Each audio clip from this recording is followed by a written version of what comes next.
भी है। मुझे ये पता ही नहीं था कि सोशल ऑडिट का कानून सब जगह लागू है। तो मैं बेसिकली इन सेशंस में सीखने को आया हूं, मैं बताने का बहुत कम है मेरे पास। जी सर, बिल्कुल। बिल्कुल सर, हम सभी सीखने के लिए यहाँ पर आए हुए हैं और एक दूसरे से कुछ न कुछ सीख रहे हैं। यहाँ पर हमारे बीच में एक सिद्ध शाह मैडम एक दिख रही हैं। कहीं हमें लगता है कि हमारे इस पार्टिसिपेशन में आपका नया चेहरा लग रहा है। स्वागत है आपका। और थोड़ा-सा अपने बारे में बताएँ और यदि कुछ आपको कहना है तो? क्योंकि नए आगंतुक हैं, तो आपका विशेष तौर पे हम सुनना चाहेंगे कुछ। मैं आज वो जन्म जी है ना, वो गुजरात से, अहमदाबाद से। जी, जी। हाँ, उन्होंने मुझे ये सेंड किया था कि आप एक बार अटेंड करो आरटीआई का। बाय प्रोफेशन मैं एडवोकेट हूँ। और मुझे ये अच्छा लगता है आरटीआई के बारे में, तो मैं फर्स्ट टाइम ये अटेंड कर रही हूँ। जी, जी, बहुत-बहुत धन्यवाद। तो हम निश्चित तौर पे सभी लोग एक-दूसरे से कुछ न कुछ सीखते हैं इस विषय पर। तो अभी हम अब आगे आएँगे श्री राहुल सिंह सर के पास, और अब आगे की प्रोसीडिंग्स और कुछ नए सजेशंस कुछ इस विषय में, और क्या कुछ या फिर क्वेश्चन आंसर सेशन इसमें लाया जाए इसमें पार्टिसिपेंट्स के, क्या कुछ? हाँ, मुझे ऐसा लगता है शिवानंद जी, इसमें अब इसको हम लोग अब अपना जो क्वेश्चन आंसर का सेशन का राउंड है उसको शुरू कर लेते हैं, क्योंकि काफ़ी लोग होंगे जिनको यहाँ पर विशेषज्ञ भी जुड़े हुए हैं। गुरजीत सिंह जी हैं, शंकर जी हैं, तो जी। वो अगर कोई व्यक्ति यहाँ पर जो जानना चाहते हैं सोशल ऑडिट के बारे में कुछ और, या उसमें पब्लिक ऑडिट को कैसे इनकॉर्पोरेट किया जाए, पब्लिक पार्टिसिपेशन कैसे इंश्योर किया जाए, इस बारे में अगर कुछ उससे जुड़े हुए कुछ सवाल हों तो आप लोग यहाँ पर उनसे पूछ सकते हैं। जी, बिल्कुल। स्वागत है पार्टिसिपेंट्स, कृपया एक-एक करके आप लोग अपना एक मैसेज भी डाल दिया करिएगा, जो भी आपके प्रश्न रहेंगे चैट बॉक्स में। तो सर, मेघराज सिंह जी, चलिए आप ही से हम प्रारंभ करते हैं। हाँ, आप इसमें काफ़ी आप बोल रहे हैं कि शंकर सिंह सर को आप फॉलो कर रहे हैं एक लंबे अरसे से और काफ़ी मोटिवेटेड हैं, तो कृपया आप ही अपनी बात रखें सबसे पहले। सर, मैं जैसे ये सोशल ऑडिट और इसके संदर्भ में मैंने अपने यहाँ पर कानपुर देहात में, मतलब मैंने भारत सरकार से मॉनिटरिंग कराई थी। तो सर, जो भारत सरकार की मॉनिटरिंग वहाँ से टीम आई थी, एक आरएस जिम्बाल जी थे, लेकिन जिस तरह से एक्सपेक्टेशन किया था, लेकिन पूरा जिले का आला अमला अधिकारी इस तरीके से उनको ट्रीट करते हैं और जैसे दामाद की तरह सेवाएं देते हैं उनको, और फिर वहाँ से कुछ कंक्लूजन नहीं निकलता है। तो मेरा बेसिक क्वेश्चन ये था कि सोशल ऑडिट और जो भारत सरकार की मॉनिटरिंग है, इसमें सर क्या डिफरेंस है? और ये मैंने, क्योंकि ये मैंने खुद कराई और इस समय मेरे पे हमला भी हुआ था, क्योंकि उस समय पूरे चारों ब्लॉक के ग्राम प्रधान, सेक्रेटरी, रोजगार सेवक और जो एपीओ चारों ब्लॉक के और बीडीओ, यहाँ तक कि सीडीओ और डीआरडीए पूरी टीम, और साथ-साथ में अब तो वर्तमान में कमिश्नर भी है मनरेगा के हर जिले में। तो सर, मैं ये जानना चाह रहा था कि जो मॉनिटरिंग होती है और सोशल ऑडिट, दोनों में अंतर क्या है? How to control it basic, अगर इस तरह की चीजें पहले हमको जानकारी होती तो मेरे को बहुत बड़ी सफलता मिलती। फिर भी उसका परिणाम ये हुआ था कि सर, मेरे यहाँ जब से 12 से 25 लाख और तब से हर बार 25% बजट बढ़ता हुआ, लेकिन जो हकीकत में होना चाहिए वो नहीं हो रहा। लेकिन बेसिक क्वेश्चन ये है सर कि जो मॉनिटरिंग और सोशल ऑडिट, इसमें क्या अंतर है? जो भारत सरकार से एक टीम आती है जो मनरेगा एक्ट में, सर। आपका बहुत महत्वपूर्ण सवाल है, और बात ये है कि अगर धरातल पे तैयारी नहीं है तो ये जो मॉनिटर करने वाले लोग हैं ना, ये मॉनिटर नहीं करते हैं। ये तो एक टीम है जो आती है, तो वो जायजा लेती है, मैनेज होता है पूरा, टोटली मैनेज होता है, क्योंकि वो स्थानीय जो लोग हैं वो भी ऐसी जगह ही ले जाएंगे उनको जहाँ सब ठीक ठाक है, वो दिखाने के लिए पूरा मैनेज करते हैं। तो वो मैनेज नहीं हो, उसके लिए बात ये है कि हमारे पास पहले से सूचना है। अगर हम पहले से तैयारी कर चुके हैं कि हम यहाँ या ये चीज होने वाली है, और वो रिकॉर्ड हमारे पास है लोगों के बीच में, क्योंकि आप जन सुनवाई या सोशल ऑडिट ऐसे एकदम नहीं कर सकते कि आप आप गए और आपने कर लिया, उसके लिए पूरी तैयारी चाहिए। आपको रिकॉर्ड चाहिए, रिकॉर्ड के बाद में आप लोगों के बीच में जाके एक-एक से जो कागज में लिखा है उनसे आप पूछेंगे और पूछ के आप वहाँ पे अपना एक नोट शीट तैयार करेंगे कि यहाँ इस व्यक्ति ने ये कहा, तो उस व्यक्ति का कॉन्टैक्ट नंबर, उसका नाम, वो सब, ताकि हम उसको कह सकें कि ये जो लोग आएंगे इसके सामने आपको वो बताना है जो आपने मुझे बताया।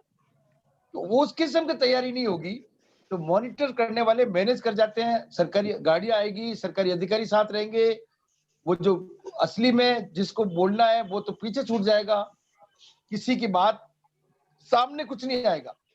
तो हमें उन चीजों में ये सरकार की टीम से नहीं होने वाला साहब, ये लोगों के बीच में।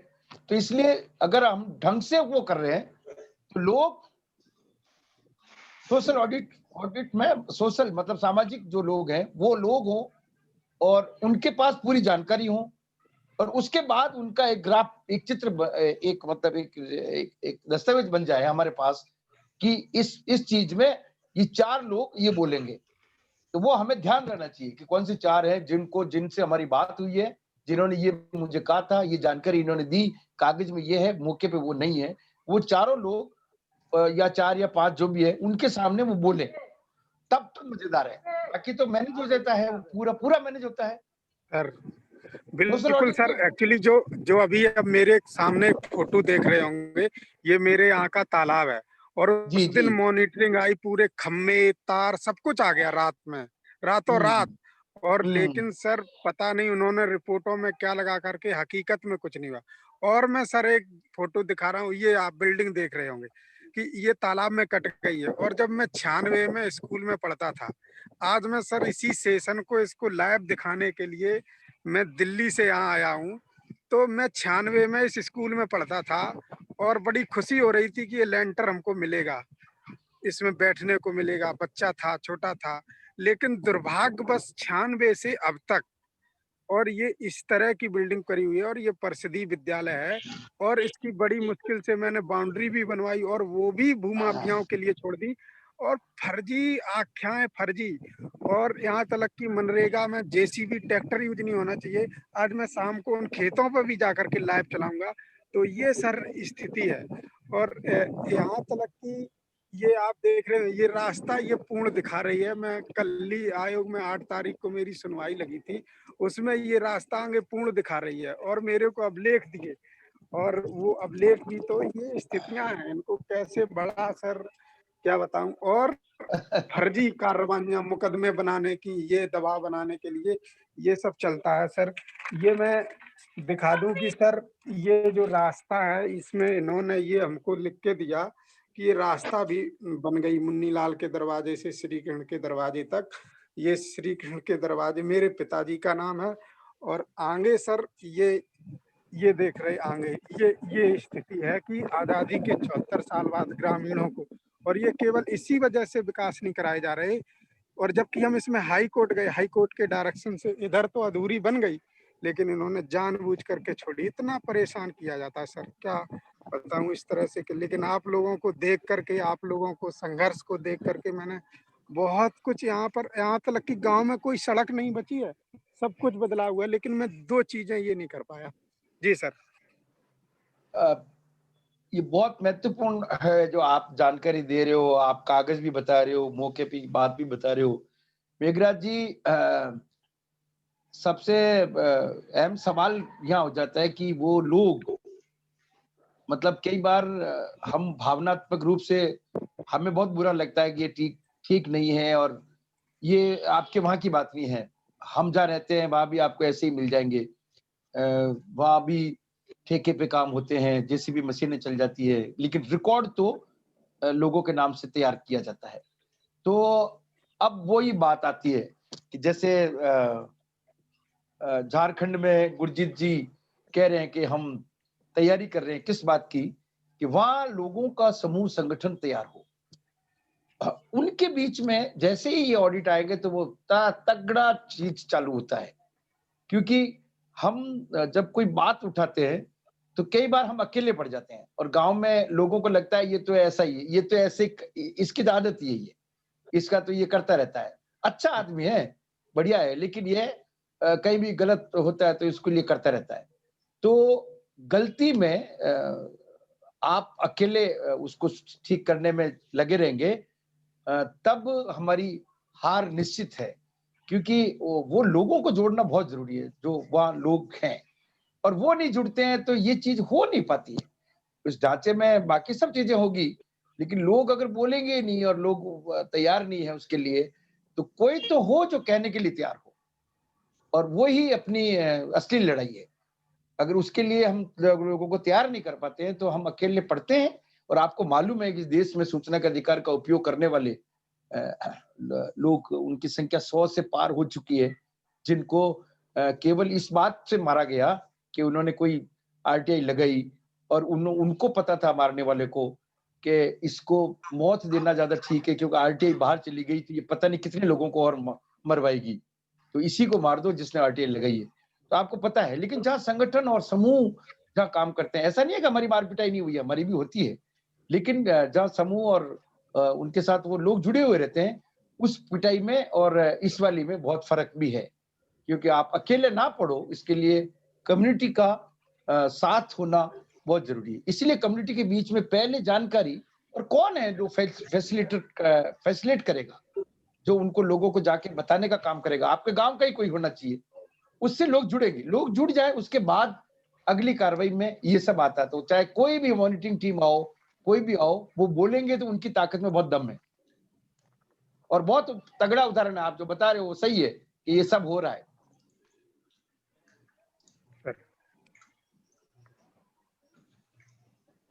बिल्कुल,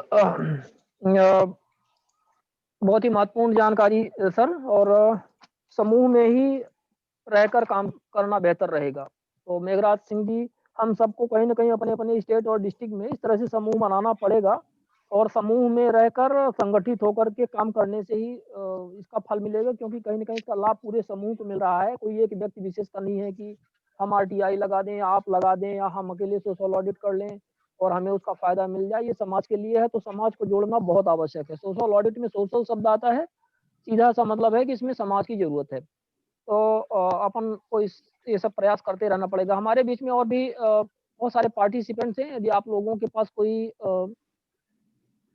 सवाल हैं तो कृपया एक-एक करके कुछ यहाँ पे चैट बॉक्स में डाला हुआ है। RTI activist Ravi Mishra, Shankar Singh sir से सवाल है कि नॉर्मली पूरा टाइम देना पड़ता है, तो आप इनिशियल डेज में पैसे का अरेंजमेंट कैसे करते हैं? इनका ये है कि यदि सोसाइटी के ही काम में आ गए तो घर परिवार के लिए क्या करेंगे? सर, ये भी काफ़ी महत्वपूर्ण प्रश्न है इनका। बहुत सवाल महत्वपूर्ण है। अब इसका जवाब कैसे दूं मैं, क्योंकि मैंने जब ये काम की धारणा चालू की थी कि मुझे ये काम करना है, तो मैंने तय किया था कि मैं इसी में अपने आप को अपनी जिंदगी को इसके साथ जोड़ के हुए अपनी जिंदगी को चलाऊंगा। और इसीलिए मैं मेरे बारे में तो बता सकता हूं कि मैं 30 साल से जहां संगठन में काम कर रहा हूं, वो संगठन पैसों से बड़ा नहीं है। वो हम कुछ दोस्तों से चंदा लेते हैं और एक छोटे ग्रुप के लिए हम मानदेय की व्यवस्था करते हैं, और हम न्यूनतम मजदूरी ही लेते हैं। और जितने समूह में जो काम करने वाले फुल टाइम काम करने वाले, जिनका अपना परिवार भी है, सब कुछ है, परिवार की मदद परिवार वाले हमें अलग करते हैं, लेकिन हम अपना आजीविका चलाने के लिए ऐसा हमने एक सोर्स बना रखा है। ये हमारा एमकेएस संगठन रजिस्टर्ड भी नहीं है, और हम इस सोर्स में आमतौर पे जो साथी लोग हैं उनसे हमने अपील जारी करते हैं कि आप हमें कुछ मदद करो। तो उसमें हम मिनिमम वेज लेके संगठन में कुछ 15-16 लोग हैं जिनके लिए हमें मिनिमम वेज की व्यवस्था करनी पड़ती है, और वो हम करते हैं। एक बार ऐसा थोड़ा चालू करो, धीरे धीरे हो जाता है, लोग मदद भी करते हैं, ऐसा नहीं है। लेकिन बहुत बढ़िया अगर अमाउंट चाहिए तब एक थोड़ी संभावना नहीं के बराबर हो जाती है, तब आपका पार्ट टाइम जॉब रहेगा। तब आप रहोगे कि आप कुछ समाज के लिए या गांव में अपने मन में आपको जो लगता है वो करोगे। मैं एक अलवर में मैं एक बात जोड़ना चाहता हूँ, मैं रवि मिश्रा। सर मैं पर्सनल अपने के लिए नहीं कह रहा हूँ, जो कागजी कार्यवाही होती है उसके लिए जो पैसे लगते हैं, मैं उस पर्टिकुलर के लिए बोल रहा हूँ कि आपके समय में जब आप लोगों ने शुरुआत की तब कैसे अरेंज हुआ करता था?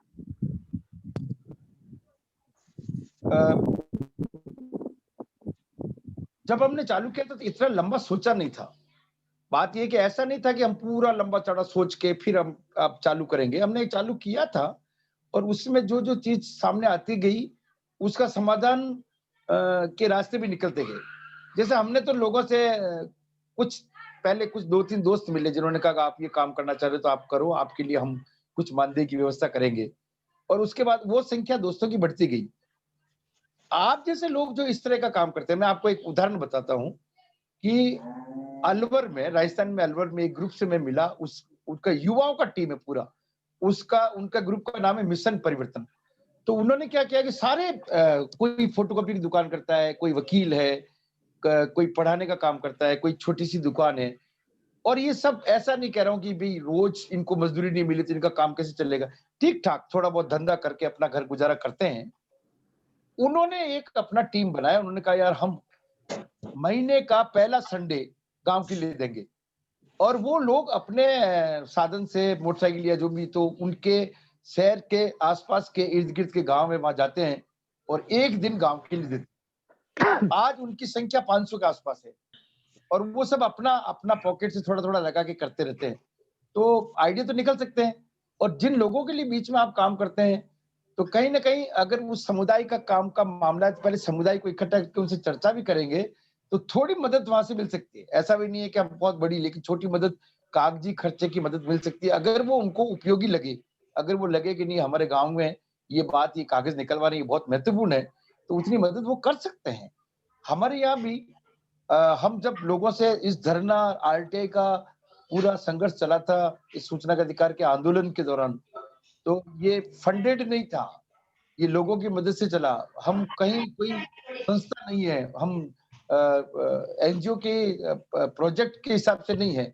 तो हम जब धरने में बैठे थे तो लोगों को कहा कि देखो यार इसमें हमें खाने की व्यवस्था कैसे करनी है, तो लोगों ने घर घर से 1-1, 2-2 किलो गेहूं देना चालू किया। कुछ लोगों ने धरने में पैसा देना चालू किया, लेकिन वो सच्चाई आपको पहले बतानी पड़ेगी कि देखो ये ऐसा है। उसकी आड़ ऐसी नहीं होनी चाहिए कि नहीं ये हम दिखा कुछ रहे हैं लेकिन उसके पीछे और कुछ है। तो इस वजह से लोग भी आपका साथ देंगे। और ऐसा नहीं है, मैं 30 साल से काम कर रहा हूँ, तो यो नहीं है कि सूचना का अधिकार हम गए अगले दिन से हमने कुछ चालू कर दिया, 5-6 महीने में तो हो ही गया, साल भर बाद में तो कानून बन गया, वैसा नहीं है। सालों आपको इसमें लगाने पड़े हैं। लोगों से दोस्ती, तो पहचान, दोस्ती, रिश्ते वो सब बनते गए और आंदोलन आगे बढ़ता गया। तो आज तो मांगेंगे तो लोग देने के लिए तैयार है। इसलिए वो शुरुआत सबसे कठिन है। आप जो कर रहे हो सबसे कठिन टाइम है शुरुआत करना। उसके बाद तो बहुत लोग आ जाएंगे आपको मदद करने वाले। तो थोड़ा आपको संयम रख के इसमें इस कठिनाई को आपके लोगों के बीच में शेयर करके उसको आगे बढ़ाना चाहिए। जी सर, धन्यवाद।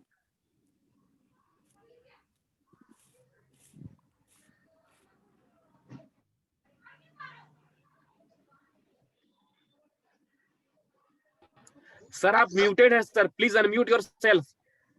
थैंक यू वेरी मच जी। हम ये कह रहे थे कि हमारे बीच में छत्तीसगढ़ से विनोद दास जी हैं और जो आरटीआई कार्यकर्ता हैं, सामाजिक क्षेत्र में कार्य कर रहे हैं। तो विनोद दास जी, आपके कुछ प्रश्न यदि इस सोशल ऑडिट के विषय में है तो कृपया स्वागत है आपका, और आप हमारे विशेषज्ञों के बीच में अपनी बात रखें।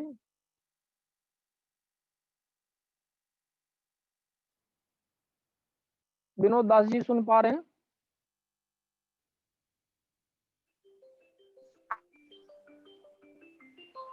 हेलो। हाँ सर, नमस्कार।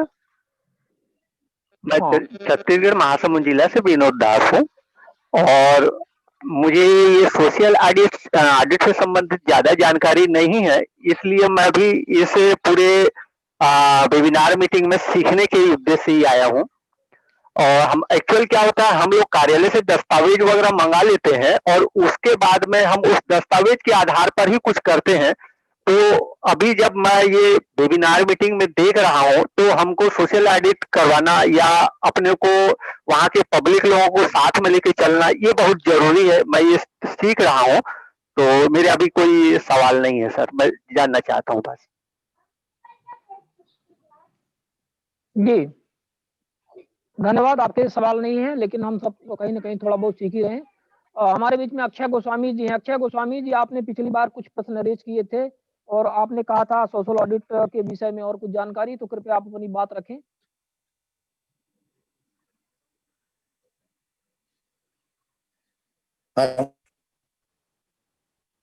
हेलो जी, आपकी आवाज आ रही। हाँ सर, मैं ये डीपली कुछ चीजें जानना चाह रहा हूँ। पिछली वाले मीटिंग में भी हुआ था कि जनरली क्या है कि पहले तो क्या है, यूपी का तो सिस्टम ये है कि आईटीआई लगा लो, डॉक्यूमेंट्स वो प्रोवाइड करते नहीं है, ऑफिसर्स को कंप्लेंट डालो, एक्शन लेते नहीं है। यहाँ तक कि सेल टैक्स कमिश्नर को भी हमने कंप्लेंट डाली है रिटन में। जो टैक्सेबल आइटम है उसकी बिलिंग भी 3 लाख के राउंड अबाउट है और वो भी कैश पेमेंट में है। दूसरा, जब कोविड का टाइम शुरू हुआ उसमें मैंने कहा कि जो परसेंटेज है मेटेरियल परचेज की वो 76.35 और लेबर को पेमेंट के लिए 26.35। तो इस केसेस में ऑफिसर कोई रिप्लाई नहीं देते, उस केसेस में क्या करें?